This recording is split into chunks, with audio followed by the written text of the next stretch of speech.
Voters ലിസ്റ്റിൽ തിരിമറി നടത്തിയെന്ന രാഹുൽ ഗാന്ധിയുടെ ആരോപണം ശരിയായിരുന്നുവെങ്കിൽ എന്തുകൊണ്ടാണ് രാഹുൽ ഗാന്ധി തന്റെ കയ്യിലുള്ള തെളിവുകളടക്കം ഡിക്ലറേഷൻ എഴുതി കമ്മീഷൻ മുമ്പാകെ സമർപ്പിക്കാതിരുന്നത്? ഉത്തരം നമ്പർ 1.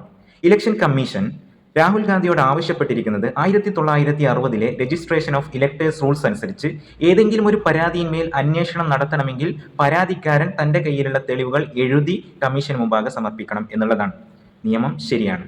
അതേസമയത്ത് ഒരു പ്രശ്നമുള്ളത്, അതേ നിയമത്തിന്റെ സെക്ഷൻ 12 പറയുന്നത് അത്തരത്തിലുള്ള ഒരു പരാതി വോട്ടേഴ്സ് ലിസ്റ്റ് പ്രസിദ്ധീകരിച്ചതിന്റെ 30 ദിവസത്തിനുള്ളിൽ സമർപ്പിച്ചിരിക്കണം എന്നുള്ളതാണ്. അങ്ങനെ സമർപ്പിക്കാത്ത പക്ഷം അത് അസാധുവാണ്. അങ്ങനെ ഇരിക്കുമ്പോൾ 1 വർഷത്തിലേറെയായി പ്രസിദ്ധീകരിക്കപ്പെട്ട ആ വോട്ടേഴ്സ് ലിസ്റ്റിന്റെ മേൽ എന്ത് പരാതിയാണ് ഇപ്പോൾ നമുക്ക് നൽകാൻ സാധിക്കുക? മറ്റൊരു പ്രധാനപ്പെട്ട കാര്യം ഇലക്ഷൻ കമ്മീഷൻ പറയുന്നത്, ഏതെങ്കിലും ഒരു ഇലക്ഷൻ റിസൾട്ടിന്മേൽ വല്ല പരാതിയും ആർക്കെങ്കിലും ഉണ്ടെങ്കിൽ അത് ചോദ്യം ചെയ്യാനുള്ള അവകാശം ഹൈക്കോടതിയിൽ റിട്ട് ഫയൽ ചെയ്ത് മാത്രമേ സമ്പാദിക്കുവാൻ സാധിക്കുകയുള്ളൂ എന്നുള്ളതാണ്.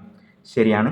അതേസമയത്ത് ഇതേ ആക്ടിന്റെ സെക്ഷൻ 81 കൃത്യമായി പറയുന്നുണ്ട്, അത്തരത്തിലുള്ള ഒരു റിട്ട് പെറ്റീഷൻ ഫയൽ ചെയ്യുന്നുണ്ടെങ്കിൽ അത് ഇലക്ഷൻ റിസൾട്ട് വന്നതിന്റെ 45 ദിവസത്തിനുള്ളിലായിരിക്കണം എന്നുള്ളതാണ്.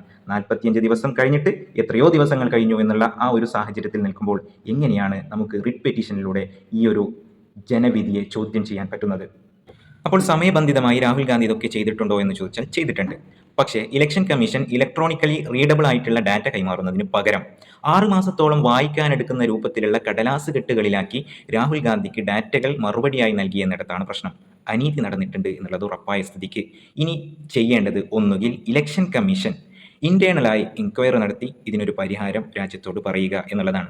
രണ്ടാമത്തെ പരിഹാര മാർഗം എന്ന് പറയുന്നത് കോടതി സ്വയം കോഗ്നിസൻസ് എടുത്ത് ഈ കേസിന്മേലുള്ള വിധി രാജ്യത്തെ ജനങ്ങളോട് പറയുക എന്നുള്ളതാണ്. രണ്ടാണെങ്കിലും രാഹുൽ ഗാന്ധി എഴുതി ഡിക്ലറേഷൻ ഫയൽ ചെയ്യേണ്ട യാതൊരു കാര്യം നിയമവശാൽ ഇല്ല എന്നുള്ളതാണ് സത്യം. സോ മറുപടി പറയേണ്ടത് രാഹുൽ ഗാന്ധിയോടല്ല, രാജ്യത്തോടാണ്.